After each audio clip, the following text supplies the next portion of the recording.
Praise the Lord. இன்றைய பலப்படுத்தும் வார்த்தை யோவேல் 2வது அதிகாரம் 23வது வசனம். Joel chapter 2 verse 23. உங்கள் தேவனாகிய கர்த்தருக்குள் மகிழ்ந்து களிகூருங்கள். Rejoice in the Lord your God. ஹல்லேலூயா.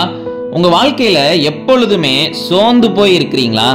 எப்பொழுதுமே எதையாச்சும் குறிச்சு யோசிச்சு கவலையோட இன்னைக்கு இருக்கிறீங்களா?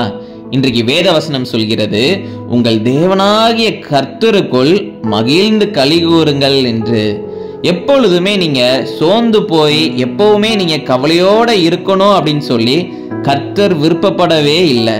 நீங்க அவருக்குள்ள, அவருடைய பிரசன்னத்துக்குள்ள மகிழ்ந்து சந்தோஷமாக இருக்கணும்னு சொல்லி அவர் விருப்பப்படுகிறார்.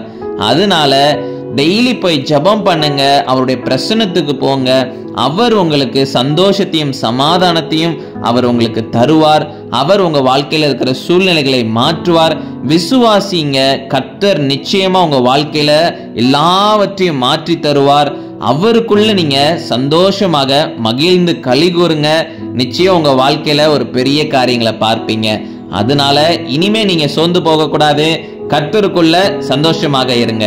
நம்ம எல்லாரும் கண்களை மூடி ஜெபிக்கலாம். எங்களை நேசிக்கிற நல்ல தகப்பனே, கர்த்தாவே, பிள்ளைங்க பயத்தோட இருக்கிறாங்க, கலக்கத்தோட இருக்கிறாங்க, கவலையோட இருக்கிறாங்கப்பா. நீங்க பிள்ளைங்களுக்குள்ள ஒரு சந்தோஷத்தையும் சமாதானத்தையும் கொடுங்க. சூழ்நிலைகளை மாற்றுங்க.